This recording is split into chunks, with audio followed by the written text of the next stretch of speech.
एक समय की बात है, एक गांव में एक जादुई कुआं था। इस कुएं के बारे में कहा जाता था कि इसका पानी पीने से कोई भी इच्छा पूरी हो सकती है। इस गांव के पास एक घना जंगल था, जहां कई जानवर रहते थे, उनमें से एक चालाक लोमड़ी भी थी।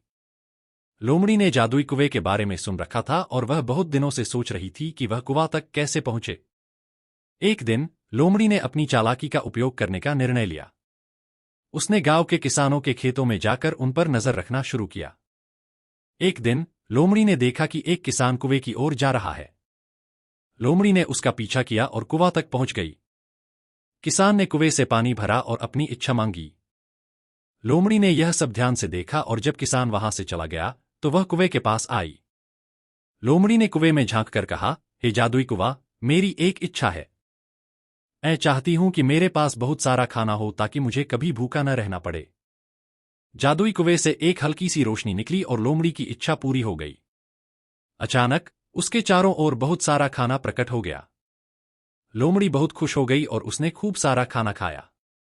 अब लोमड़ी के पास हर दिन खाना होता था और उसे भूख की चिंता नहीं थी। लेकिन धीरे धीरे लोमड़ी लालची हो गई। उसने सोचा, अगर मैं और इच्छाएं मांगूं तो मुझे और भी चीजें मिल सकती हैं। वह फिर से कुएं के पास गई और इस बार उसने कहा, हे जादुई कुआं, मेरी इच्छा है कि मैं इस जंगल की सबसे ताकतवर जानवर बन जाऊं।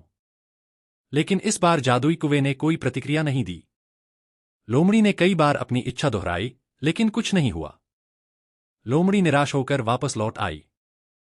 उसने सोचा कि शायद उसकी पहली इच्छा पूरी हो चुकी है, इसलिए अब उसकी अन्य इच्छाएं पूरी नहीं हो सकती।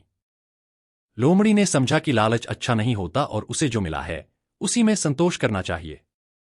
उसने अपनी लालच को छोड़कर अपने जीवन में खुशी से जीना सीख लिया। और इस प्रकार जादुई कुआं और चालाक लोमड़ी की यह कहानी हमें सिखाती है कि हमें लालच नहीं करना चाहिए और जो हमारे पास है उसमें संतोष करना चाहिए।